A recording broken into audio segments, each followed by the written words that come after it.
is Marius. We hebben format UTD Beaker, nummer 394.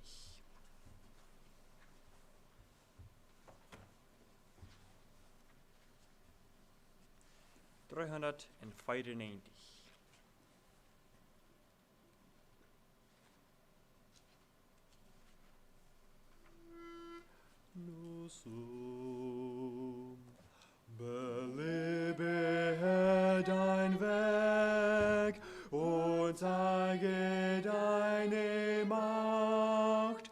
Sprich so, dass es die Toten weckt und dass dein Volk erwacht. Beleb dein Werk, brich über uns herein.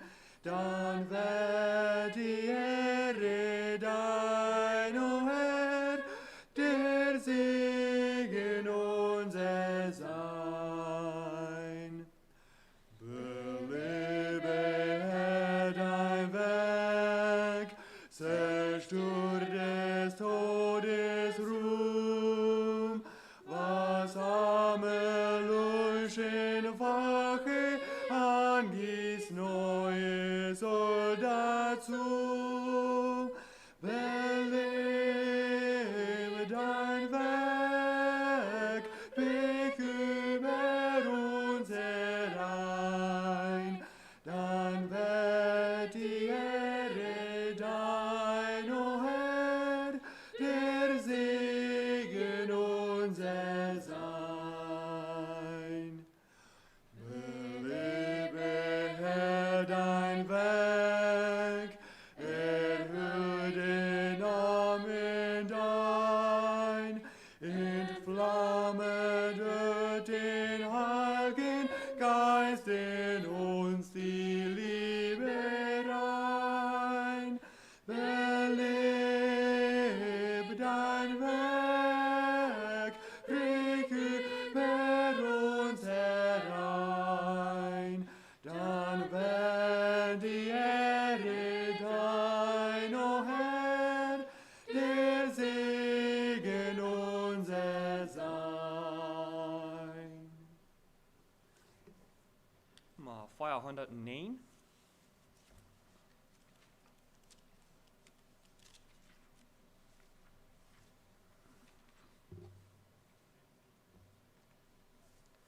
$509.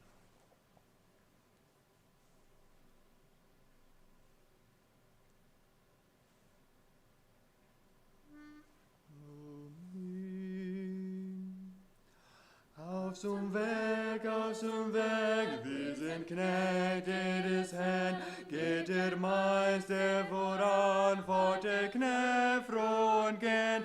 Er gibt Waffen zum Streit, gibt den Müden die Kraft, drum voran in des Herrn Ritterschaft. Drum voran, drum voran, drum voran, drum voran, froh gehabt, treu gewagt und fest gekämpft, bis Jesus kommt. Aus dem Weg, bricht den hungrigen Brot, sagt verloren die Botschaft der Rettung von Tod, unser Ruhm in dem Kreuze des Heilandes sei, und wir rufen es laut, kommt es Heil, steht euch frei. Drum voran, drum voran, drum voran, drum voran, froh gehabt, treu gewagt und fest gekämpft, bis Jesus kommt. Aus dem Weg, denn genug gibt zu tun, wer den Heiland fordert, im Kampfe nicht ruhen, sagt den Sinnen es laut, dass Jehova es sei, der die Botschaft uns sagt, kommt es Heil, steht euch frei. Drum voran, drum voran, drum voran, drum voran. Froh gehabt, treu gewagt und fest gekämpft, bis Jesus kommt. Auf zum Weg, betet, kämpft und wacht, denn kein Feind hält uns stand, wenn der Herr mächtig macht. Seht, es ist schon die Krone, den Treuen bereit, all den Löwen aus Juda, dann Sieger im Streit. Drum voran, drum voran, drum voran, drum voran. Froh gehofft, treu gewagt und fest gekämpft, bis Jesus kommt. Onze Engeltje bieken nemen. Nummer 475.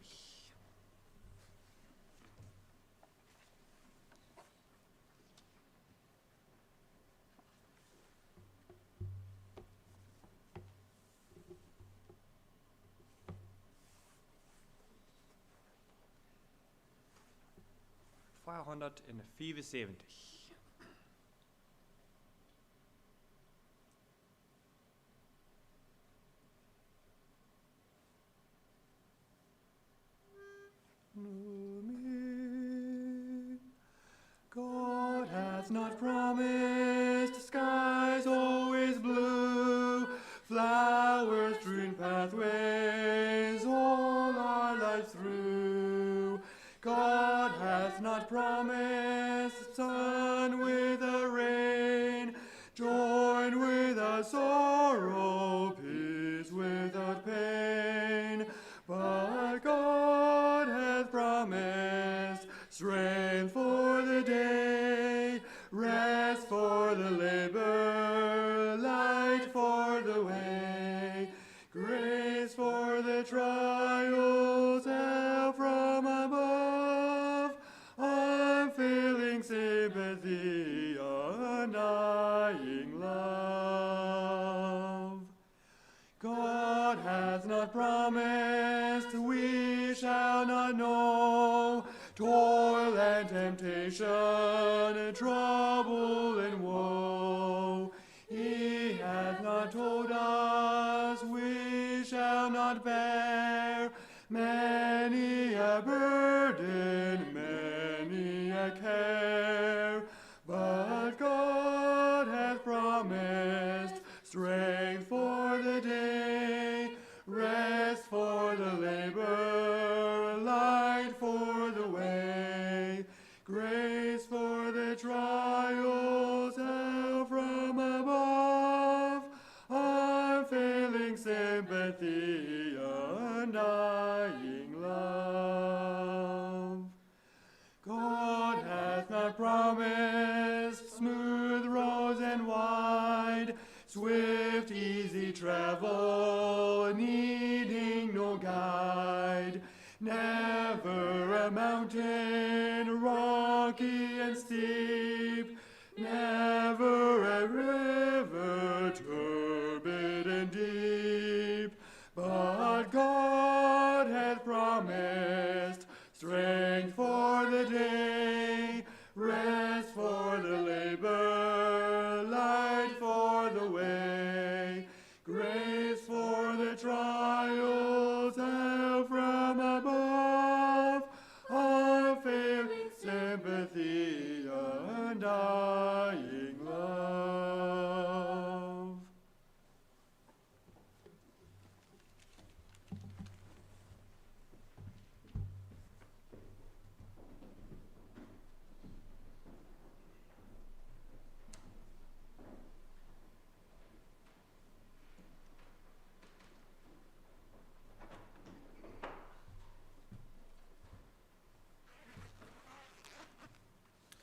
Good morning. Yes, het is nog wel een schöner dag hier zo. Dus ik me deed een beetje ruid mee en voor dit dat ik best even denken. En we 's morgens top komen doen, we zeggen allemaal good morning. Is dat een good morning van ons allen? Hadden we dat? Dit is een best even denken. God is groot, hij heeft ons vooraan een nieuw dat morgen gegeven. Zijn we moedig? Hadden we dat? Voor mij werd het weer vallen, ik had de latere tijd te zeggen over je dacht. Wanneer ik morgens opstond deed en ik voorveel. En er zitten veel mensen. En het zit eens zo, dat is best een nieuwe dag. Ik had het goed ooit gedacht. Iedere dag is een nieuwe dag. Zijn we excited voor de dag wat God voor ons heeft? Ik geloof we zullen moedig zijn. Want het is alle dag een frisse dag wat God ons gegeven heeft. En het is alle dag een dag nodig naar de eeuwigheid. En ik geloof we worden zullen excited zijn door Eva. Zijn wat God voor den dag alles wat aan. Ik heb me gewählt hier van Psalm 105, wat Vers te lezen. Sagt, dank den Herrn en verbreid zijn noemen. Sagt alle Veldja wat hij gedaan heeft. Ik geloof dat het een zeer grote opmuntering. We zullen alle mensen zijn wat hij voor ons te doen heeft. En doen we wat hij wil hebben. Ik geloof we zullen ons aanstrengen en zeker zijn dat we wenigstens van zelfs niet proeven wat God wil. Hij merkt dat niet leeg, hij verspreekt ons niet een leichte weg, maar hij wil hebben, we zullen ons doen wat hij wil hebben, wat we zullen doen. Zingt en speelt te zijn eer, redt van al zijn wunder. Redt hoog van zijn heldennomen. Laat hij dat den Herrn zegen van harten vrouw zijn. Ziegt den Herrn en zijn kracht, houd aan Emma en u. Denkt aan zijn wonderwerken, die hij gedaan heeft. Zijn wunder en oordeel, die hij uitgesproken heeft. Die van zijn knechts Abraham stammen, die Kinder van Jacob, die hij zich gewählt hat. Zegt een beetje even gewoon dat ik dacht hier, in deze paar vers, hier is veel bij. Dit vorige vers zegt, zingt en speelt. Zingt en speelt te zijn eer. Redt van al zijn wunder. Tja, wie ook zijn dat hij al veel wunder gedaan heeft in ons leven. Ik kan zeggen, in mijn leven heeft hij. Maar ik denk dat niet alle dagen geleden te hebben. Daarvoor zeg ik, red hoog van zijn heldennomen. Laat hij dat dem Herrn zegen van harten vrouw zijn. Ik kom in dit een vers kort. Ik zeg niet helemaal van harten vrouw. Vierde vers zeg ik, ziek den Herrn en zijn kracht. Hou aan Emma en u. So ik wil wel in ieder einzelne weer hard en wat hier zijn. Ik wil ons wel alle opmerkzaam maken, waar we zijn wat God van ons wil wieder en waar we den zijn te doen. Het vijfde vers zegt, denkt aan zijn wonderwerken en die hij gedaan heeft. Zijn wunder en oordeel die hij uitgesproken heeft. En dat is wunderschön, wat hij gezegd heeft, hij wordt het volbrengen. Du er niet changes zijn.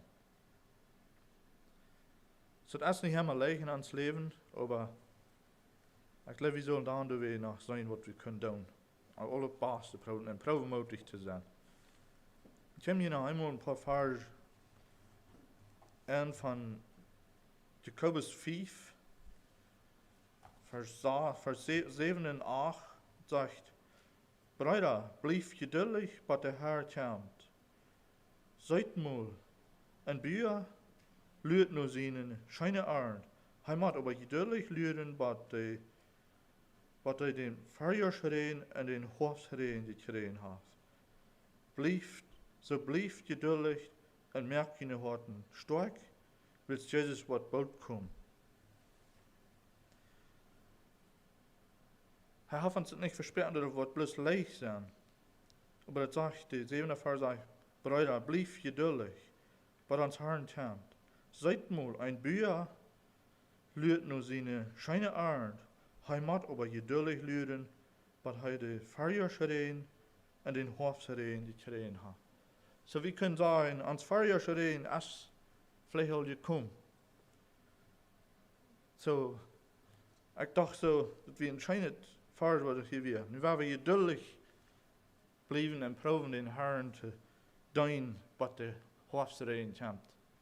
Someday wordt het ons laatste dag zijn wat we opstoen doen. En dan willen we gaan met ambt in de eeuwigheid aangaan. En dan achter vers zegt ze, blijf geduldig en merk je nog harten sterk, bis Jezus wordt bald wederkomen. Wanneer de dag wordt zijn, dat weet ik niet. En dat weten we niet. Maar voor velen is het al geweest, voor velen is de dag al gekomen. En dat kan voor ons ook een dag wat we zijn. So ja, we hebben nog te beden. Himmlischer Vater, we komen hier deze morgen voor die, we danken die voor die woord, waar we kan alle dagen aantekenen. We danken die voor wat du al gedaan hast in ons leven. En mocht du ons werkelijk houden, dat we kan tolle opmerksam zijn voor wat du al gedaan hast in ons leven. Help ons, dat we kan ook wieder sterk blijven en sterk zijn voor die. Voor wat immer du was aan wat we zullen doen. Help die ons en zie die met ons. Dat we kan dien willen doen. En Herr, mocht u ook met alle toehielen zijn wat je zijn, mocht u hen zegenen, mocht u hen sterken. Dat zij ook kan moedig verder wegkomen. Herr, zie je ook met den reden, wat je wieder wil reden. Mocht u aan weergeven, mocht u daar gaan reden. Dat hij kan reden, wat immer du was gaan, wat hij zal reden. Met bid ik en dien heel heilig noemen. Amen.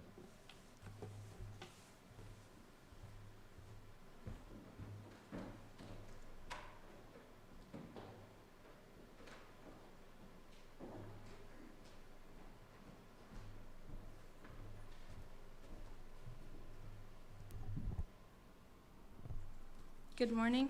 And Yeshik Feretinga. Strange people and a friend.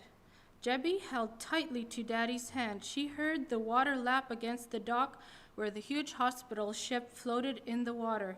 Come with me, a cheerful man led Jebby and her father up the gangplank into the ship. Soon they came to a clean, cool room lined with beds where children lay. Here is your bed and your toy bear, the nurse said. And here is a gown for you to put on. We will take good care of you. Jebby put on her gown, slipped under the sheet, and squeezed the yellow bear. The bed felt so good and soft, much softer than her own blanket on the floor of her house. She had never been in a hospital or to a doctor. On one side of her, another girl lay in a bed. On the other side lay a very sick little boy. Many beds stretched across the room, and nurses went from bed to bed checking on the children. Jebby hugged the bear and dropped into sleep. When she awakened, a friendly nurse explained what she must do.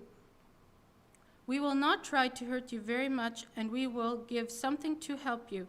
The nurse hung a bag of what looked like water on a pole above her bed. Then the nurse explained that she must get the liquid into her body to help her while they operated. The fluids will feed you. It will hurt only a tiny bit, but then it will be over. You can be a big, brave girl, Daddy said. The nurse will help you.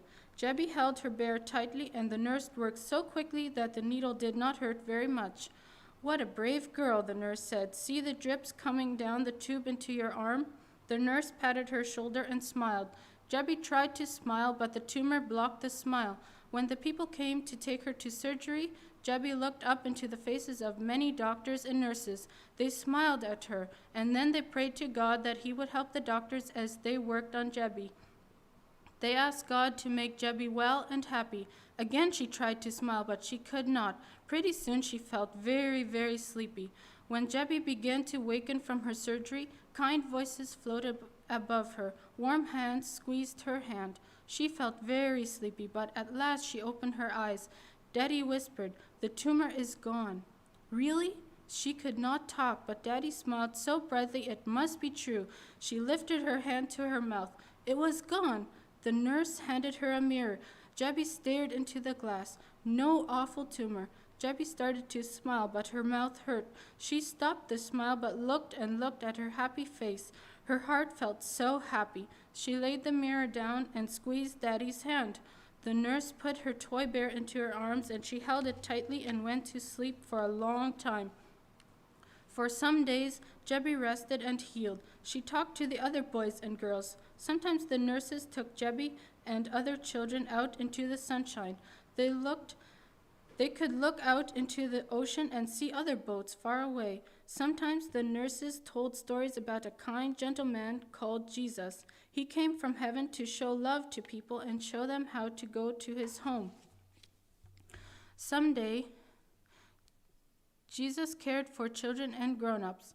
He reached out to them in love to help them, and now those who follow Jesus show his love to others. Jebby liked to see pictures of Jesus. She liked the kind nurses and doctors who came to help her and tell her about Jesus. Each day she grew stronger. She played with the children and smiled at the nurses. She did not understand all the words they said. She learned to eat food and drink from a cup. She stayed for a long time, and she listened to the story of Jesus again and again. If he loved children, then he must love her too. One day the doctor said Jebby could go home tomorrow. She listened to the stories of Jesus and tried to remember each story. She let the nurses take pictures of her, and she played with the children a bit longer. Then she took off her hospital gown and put on her own clothes. She hugged the nurses and doctors and waved goodbye. She picked up her toy bear and started home with Daddy. Jebby asked, "What will Mother say when she sees me?" "I think Mother will be very happy. I can't wait to tell her about Jesus," Jebby said, and Daddy squeezed her hand while they trudged home on the dusty African trail.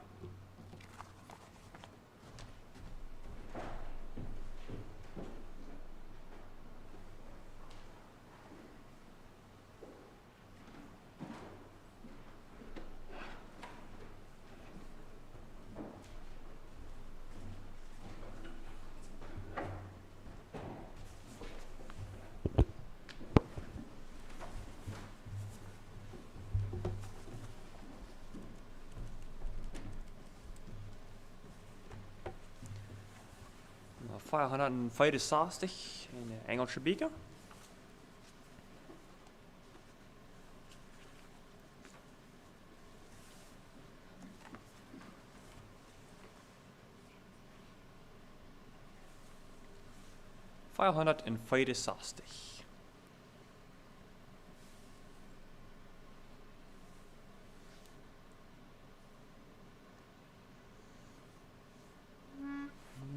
Song. Fear not, for God the Father thy secret sorrow knows, and to thy strength he tempers the coldest wind that blows.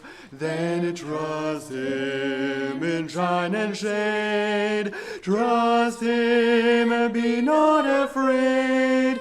He's walking close beside thee, his hand will safely guide thee, his wings securely hide thee. trust, be not afraid. His eye is always watching, his ear is keen to hear, his love is all sufficient to calm the gravest fear. Then trust him in shine and shade, trust him, be not afraid. He is walking close beside thee, his hand will safely guide thee, his wings securely hide thee. Then trust, be not afraid. Will he who feeds the sparrow not also care for thee, and in the hour of sorrow thy guide and comfort be? Then trust him in shine and shade, trust him, be not afraid. He's walking close beside thee, his hand will safely guide thee, his wings securely hide thee. Then trust, be not afraid.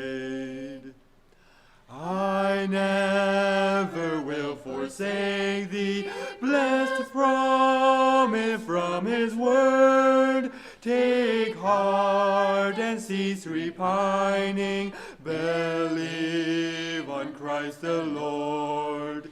Then trust him in shine and shade, trust him and be not afraid. He's walking close beside thee, his hand will safely guide thee, his wings securely hide thee. Then trust, be not afraid.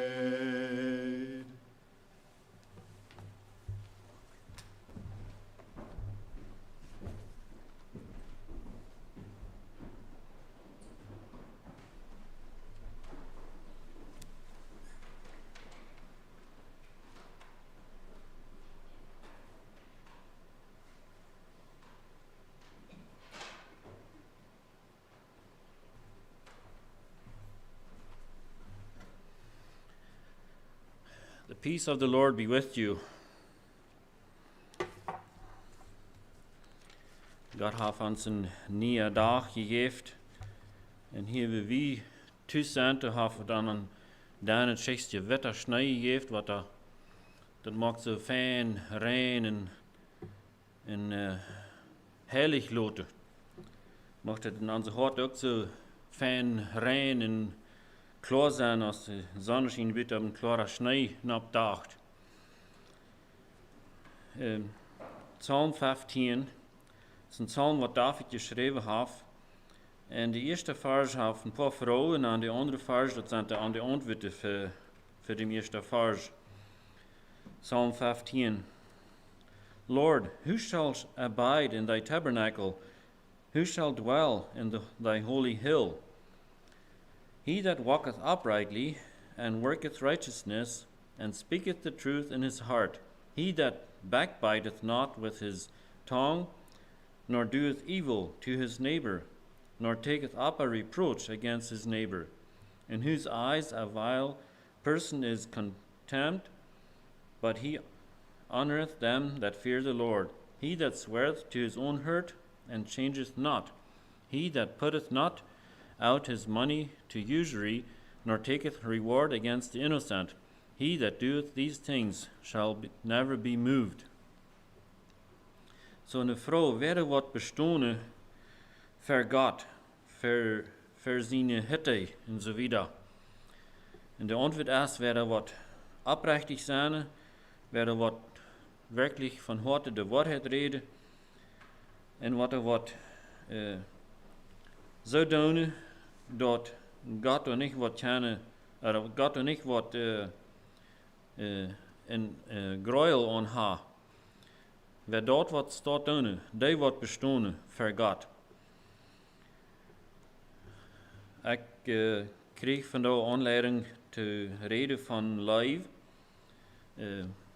Wanneer we reden van dat we willen van live reden, dat kan in zoveel verschillende Zweigen aangaan, dat we hier kunnen meerdere boodschappen brengen van live. Ik had 3 weken terug hier de gedanken van dem dood, dat uit een eintranen deed. Death separates. En vandaar dacht ik aan de andere part van live dat verbinden. Met in deze hinsicht aan gedacht dat live dat verbinden. 1. Johannes 4, vers 8. Da sagt het, du bist kort dem Vers über die Seite, und du bist sagen, God is love. Auf Hochdeutsch sagt es, wer nicht lieb hat, der kennt Gott nicht, denn Gott ist Liebe. So Gott ist Liebe. Und wie weet je dat Gott die Welt erschaffen hat? Hij is de Creator. So wenn Gott Liebe ist, dann sind wir in Port von der Liebe. Wir können teilhaftig sein an Gott seine Liebe. Und Gott hat seine Liebe bewiesen an uns Menschen. Johannes 3,16, ein sehr bekannter Vers.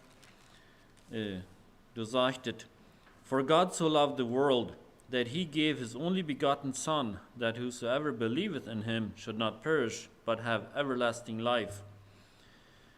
Dat je dat uitvingen, dat je een verbindschap, dat je een connection met ons God. Want hij heeft ons mensen zo goed, hij is ons mensen zo goed, dat hij ons niet kunnen eland laten, wie de mensen weer in einde komen door hem zindeval. Nu hij schickt zijn einziger Zoon, dat is niet een Zoon wat created is, dat is een begotten Zoon. En wanneer we aan dem geloven, dan kunnen we dat eeuwige leven hebben. So God hat een verlangen, wanneer we een connection hebben met ons mensen. En over die connection, die we twee gebruiken, wie de Satan Adam einfach door im Garten Eden durch eine Temptation können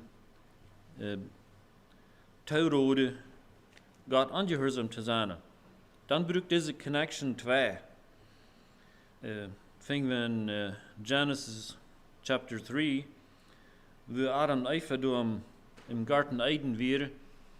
En dat zegt hij, de slang weer last ja als alle Tiere op stab. En die kwam door naar Adam en Eva. En die dat te vrouw stellen, wat God gezegd had. En zij horchten naar dit. We doen het vandaag ook nog. Eenmaal hier en eenmaal door. Op eenmaal dan horchen we naar wat de Satan ons wil aanbellen. En denken niet aan dat alles wat de Satan ons wil aanbellen of verreden, dat eng daarvan is evil, destruction en zo verder. So, de connection wird twee gebroken hier im Garten Eden. Ze kunnen niet meer zo met God in verbinding zijn als ze eerst kunnen. Ze geroden in angst. Ze weer entweder angst, wanneer God dichtbij komt. En dat had met te doen, wanneer zij hadden zich aanschwijnen laten van de zin.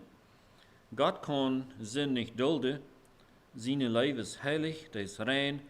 En hij kan het niet dulden, want er weer zin is. So de connection weer twee. En omdat God had fiets door, had hij een weg, waar hij dat wil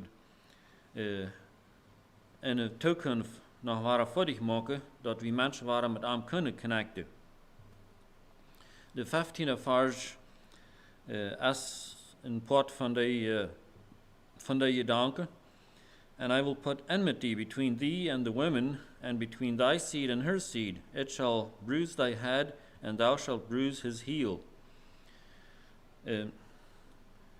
Jezus die dem dood de macht nemen. Wat je kunnen zeggen, de Satan had de macht over dem dood, dat Jezus storf. En dan nam Jezus dem Satan de macht weg over dem dood. Zo hebben we wat twee gebroken. En God had fit een weg gereid, waar hij in de toekomst wil dat door krijgen dat we als mensen van zijn leven gedreven waren we de kunnen met hem connection hebben. Verschillende dingen passeren door.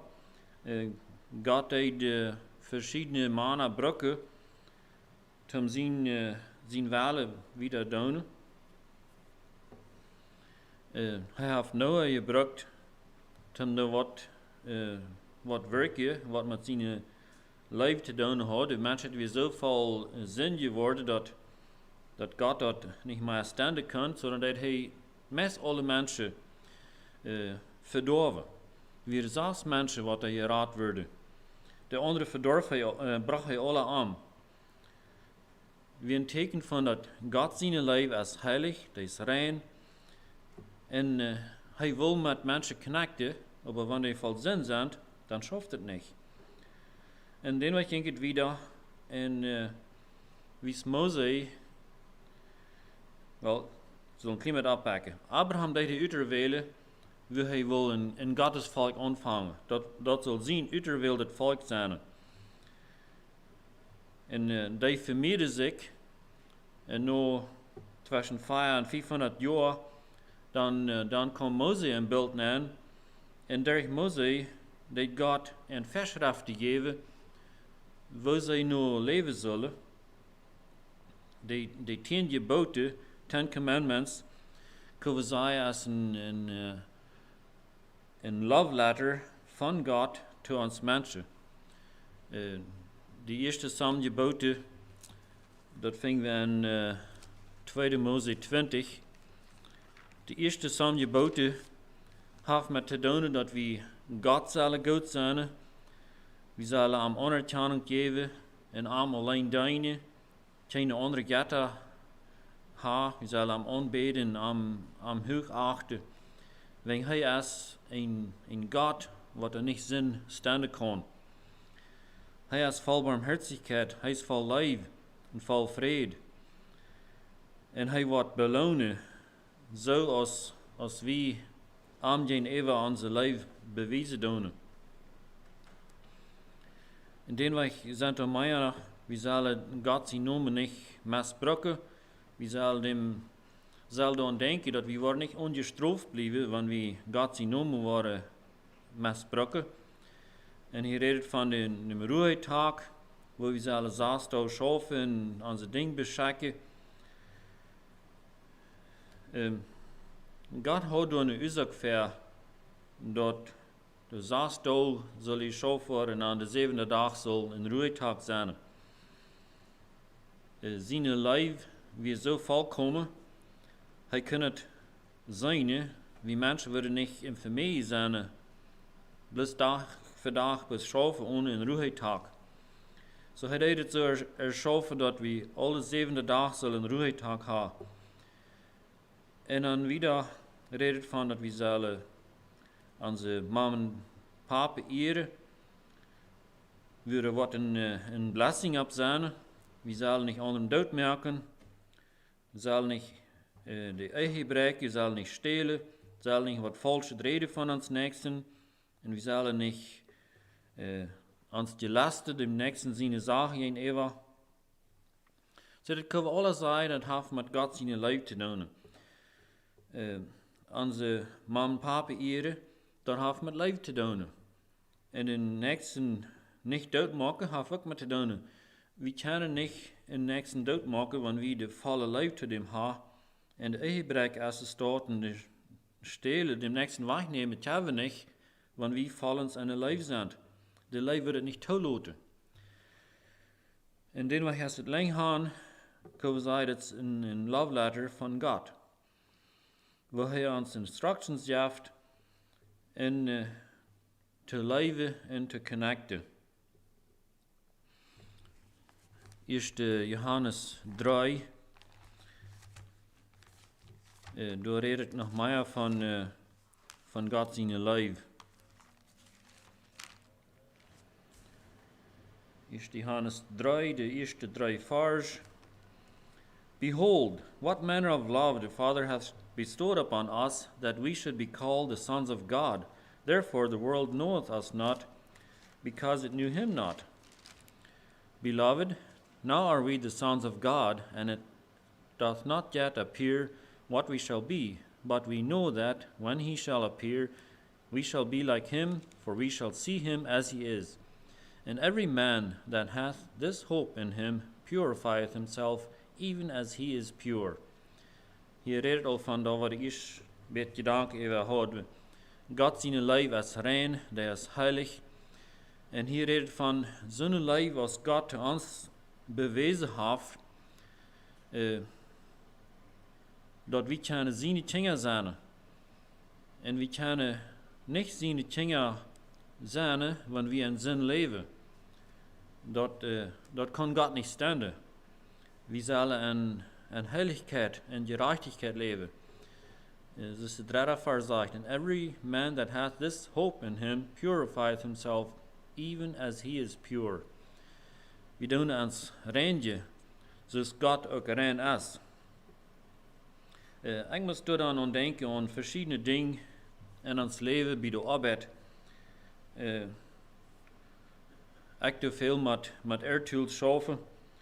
En wanneer we dan de windschlei willen opkoppelen, dan doe ik allemaal nog checken dat er niet zand en blad en zo wat door het waschen is om de opkoppelen.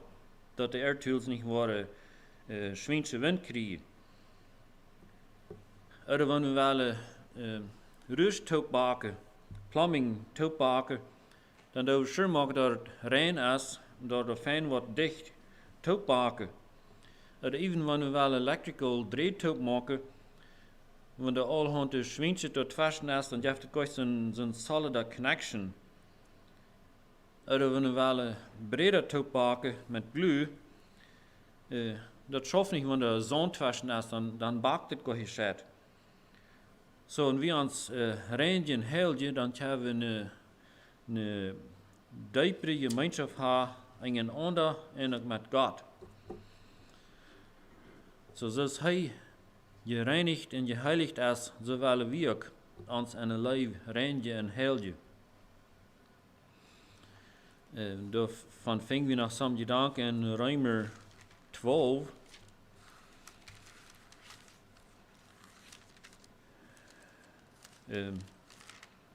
Vers 9 bis 15. Hier im Hochdeutsch sagt es, die Liebe sei nicht falsch, so die Liebe soll nicht falsch sein. Wir sollen das schlechte Hote und an das Gute hängen. Die Brüderliebe einander soll von Horte sein. Einer soll dem anderen mit Ehrerbietung entgegenkommen. Sieht nicht schlanzig in dem, was die tun sollen, sieht brennend im Geist, schäkend in die Zeit. Sieht freudig in Hoffnung, geduldig in Triebsal, hält an mit Bede. Nehmt jent die Noturf für die Helge an, dat jern jas ha, oder whatever we dat würden nennen. Sagt die herberget gern. Seint, die jent verfalje, seint en pflegt nicht. Fret jent met die Frauen en hield met die Hielende. So, hier redet van de lijf zal niet falsch zijn. De bruiderlijf zal van harte zijn. We zullen ons een anerkenning geven.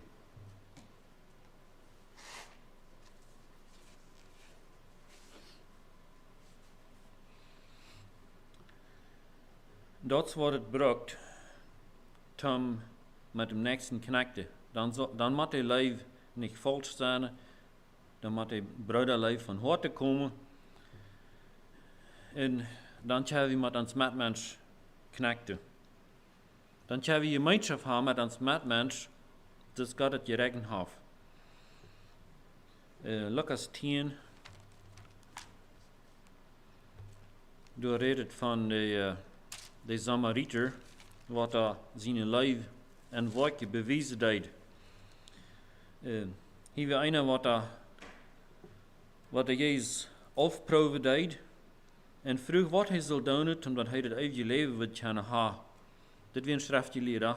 En dan zei Jezus te hem, vroeg hem, hoe hast du gelezen? Want hij de schriftgeleerde weet, dan zal hij dat ook al gelezen hebben, zal hij dat weten. En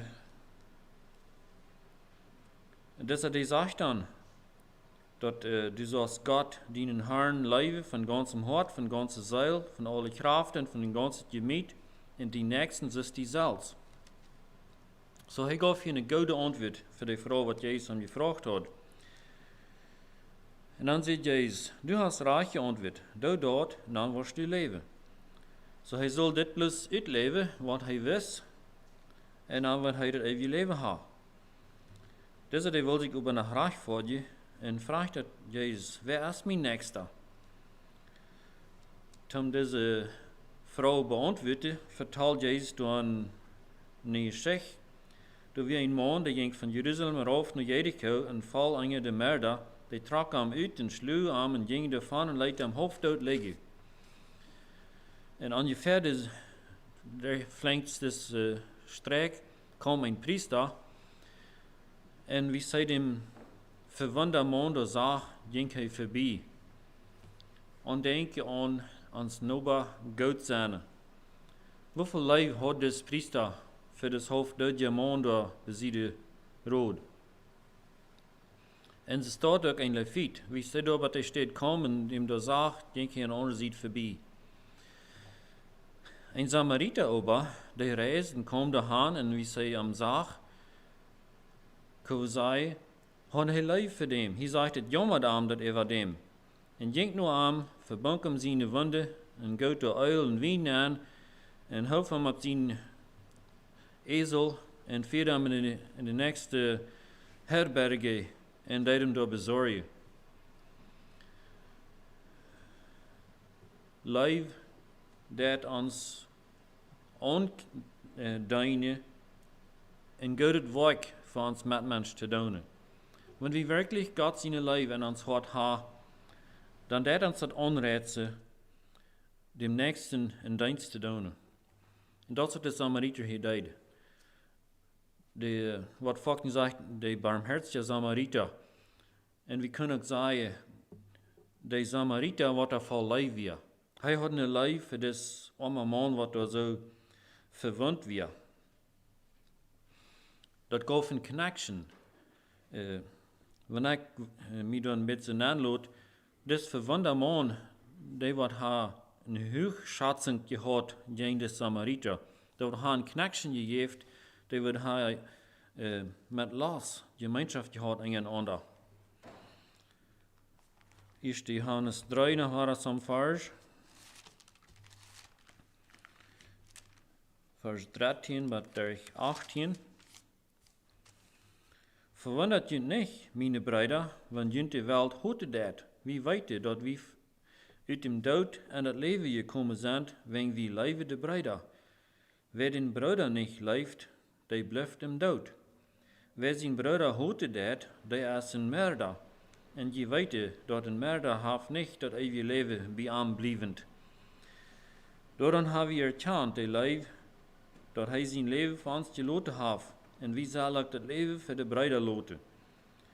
Wenn er bei irgendwer nicht genug hat von den Dingen, was am Fehler tun in dieser Welt, wer er viel hat, was uns fehlt in dieser Welt, und sitzt sein Bruder verdorben, und schlitt sein Hort für am Tau, wo bleibt Gottes Leben bei ihm? Wenn wir ein Teil haben, und wir sehen uns Brüder, die mit Leiden, die haben nicht gescheit zu eten, kann vielleicht nicht gescheit sich antragen. Und wir schließen uns hart tun und tun nichts am dort, dass die anderen kann gesehen worden durch uns. Wo bleibt Gott sein Leben bei uns? Gott sein Leben dat nicht so stort. Die dat is die Samariter dort deed. Wenn die sieht, dass die anderen een niet haben, dann dat Gott sein Leben an Arbeit gehen. 18. Vers sagt dann, nach meine Kinder, lot uns nicht leben mit Wed oder mit der Tongue, aber an der Tod und mit der Wahrheit. Leib, wat keine actions have, is nicht so diepe Leib. So hier redet von der 15. Vers, whosoever hateth his brother is a murderer, and ye know that no murderer hath eternal life abiding in him. So hot dat uit een ein riete en leif dat top benje. Want waar we in ons leven ha, de hout oder de leif. We gaan even naar het 4. kapitel in 1. Johannes, vers 7. Die Leive lot ons een ander lijf ha, wenn de lijf is van God. En wer lijf heeft, der is van God geboren en tjant God. Wer nicht lijf heeft, der tjant God nicht, wenn God is lijf. Daarin is der Schiene, der lijf Gottes geen ons, dat God zijn einstgeborenen Seen geschickt heeft in de Welt, dat wie durch am leven zullen.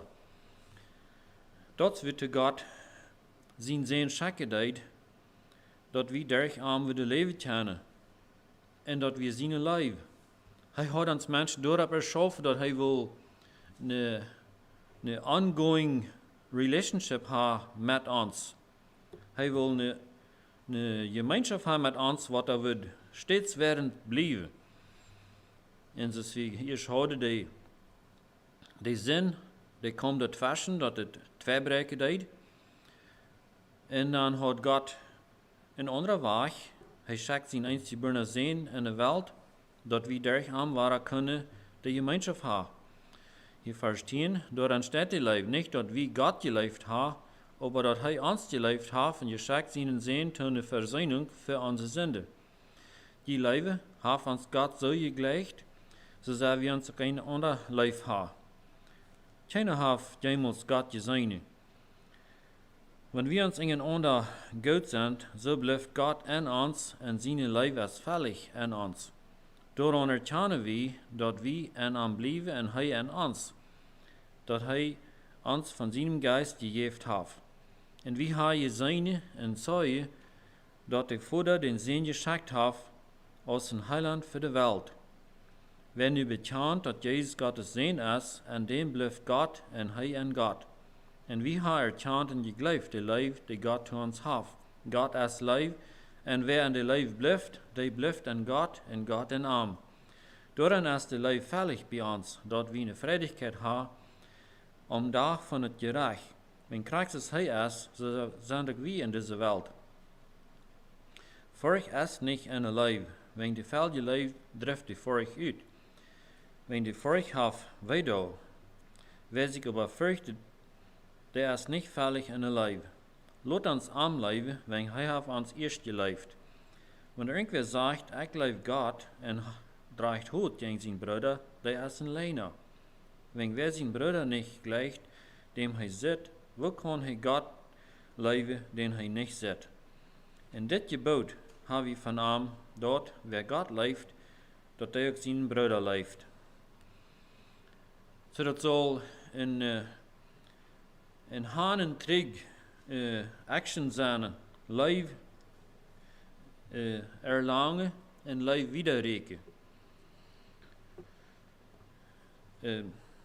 Dus een schrijver, Jack Frost, die heeft een ganzes boek geschreven van The Father's Love. En hij zegt door in zijn boek, to receive love and to give it away.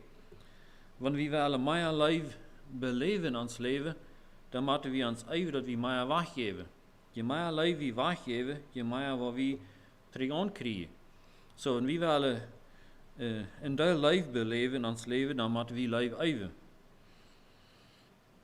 En om live even, dan moeten we een connection zijn met ons medmens.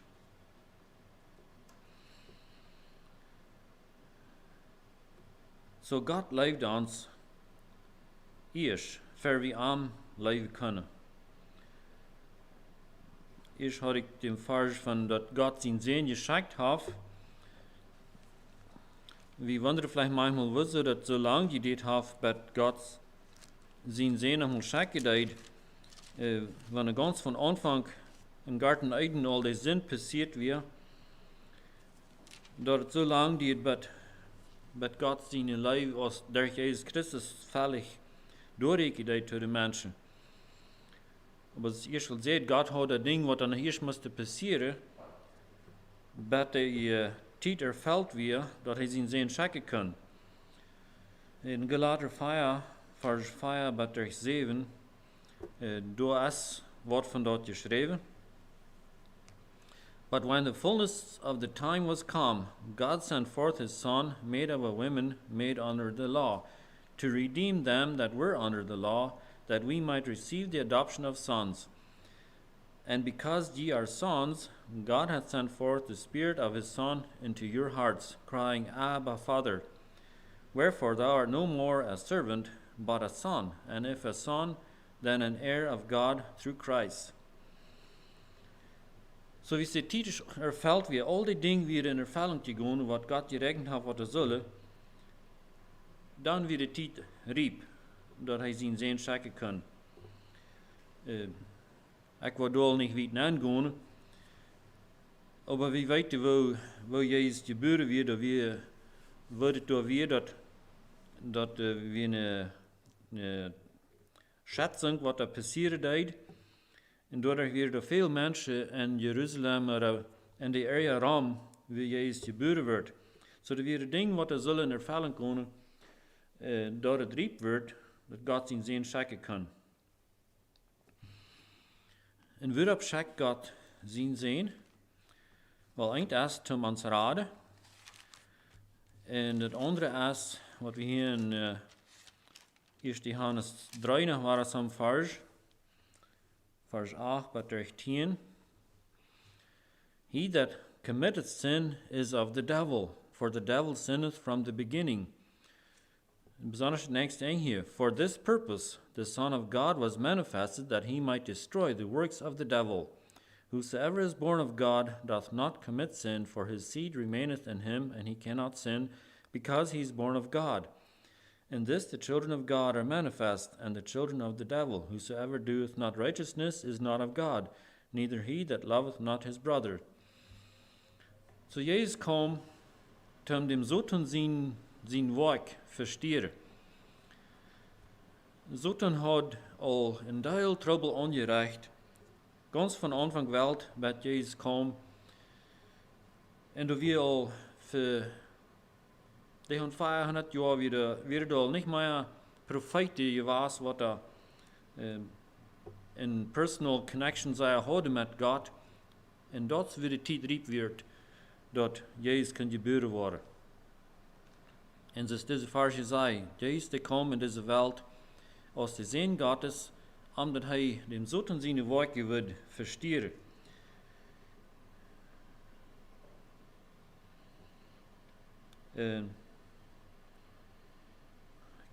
Een vers heb ik me gelijk niet opgetekend. Ik leid wie Hebreeër 2 vers 14, wat ik graag zie.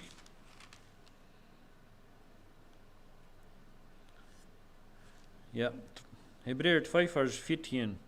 For as much then as the children are partakers of flesh and blood, he also himself likewise took part of the same, that through death he might destroy him that had the power of death, that is the devil, and deliver them who through fear of death were all their lifetime subject to bondage. So durch Jezus zijn dood, deed hij dem Satan de macht nemen over dem dood. De Satan had nu Jezus zijn dood niet meer de macht wat hij vorher had. Hij nam dem Satan de macht weg.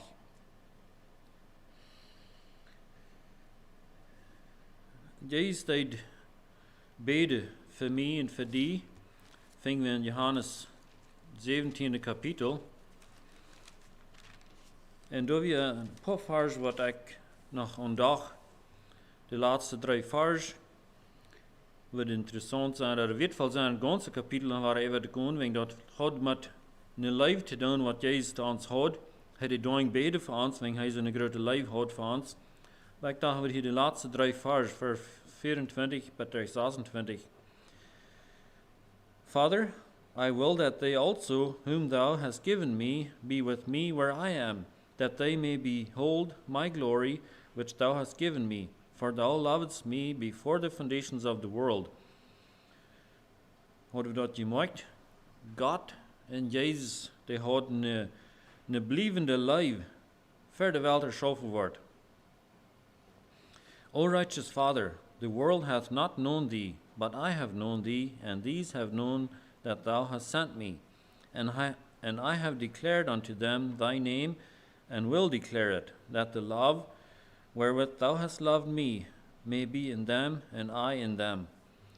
So God, Jezus in gebed als hier zum Schluss, hij dat God hem beden dat wie mensen worden, krijgt hij zelfs je leven kennen in een ander haar wat tussen God en Jezus weer, even verder Welt van deze gelacht wordt. Es staat niet wetvol dat Jezus dort im gebed nach had, dat wie krijgt hij zelfs je leven worden tussen ons en ons medmens kennen haar, wat tussen God en Jezus weer. Ik dacht mir weer dat een wetvolle gedanke om te denken dat Jezus door en dag, dat ons het krijgen dezelfde leven velen, een verbindende, blijvende leven, wat tussen God en Jezus weer. Zum Schluss noch ein Vers, Johannes 7, 38. Sagt hier, wer an mich glaubt, so ist die Schrift sagt, von den zijn Körper wordt een stroom levend water uit ranen. En dit stroom levend water kan zijn, dat is een stroom van leven. Wanneer we aan Jezus worden geloven, zoals de Schrift zei, dan wordt er een stroom leven uit ons ranen. En ons medmens wat zich door onder vrijheid kennen. Is dat niet wondervol, dat God ons die capacity geven dat we zijn leven kunnen representen. Dat we zijn leven kunnen wiederreiken. We hebben nog hoop neigt om gebed. Hier achter God, himmlischer Vader, we danken die dat we en die woord zoveel van die leven vingen kennen. Die leven wat ons verbindt met die en ook met ons medmens. Haar, du hast mij dat aangegeven, beetje van die leven te reden. En bij een korte tijd jet zo weinig ervan te reden voor dat wat er al in de Bijbel te vinden is. Maar ik bid dat u was zijn wat hier is van die welle gered worden. En dat we ons allemaal waren worden aan die leven even. Wat tussen die en Jezus weer, dat we ook die leven tussen ons en ons medmens hebben. En dat het wordt verbinden. Wij hoort dat uit een rieten en een leven dat verbinden. Dat we allemaal waren worden ons van die laten heilje en reintje, dat er een stroom leven uit ons verdriet ranen, wat van die gevorderd wordt. In Jezus zijn naam. Amen.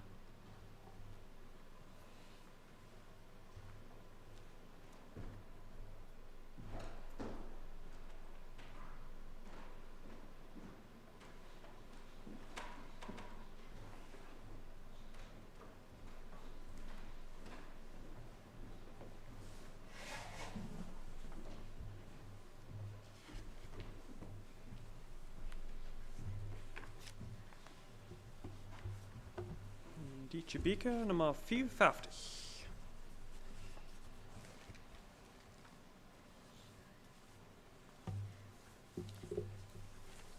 Nummer 54.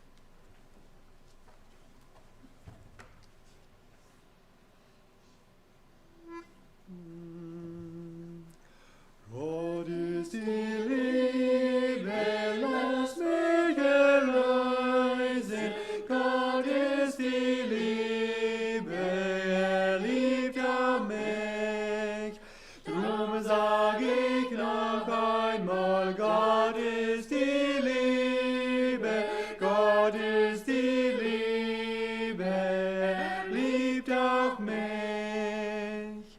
Ich lag in Bahnen in der schneidenden See, ich lag in Bahnen und konnte nicht los. Drum sag ich noch einmal, Gott ist die Liebe, Gott ist die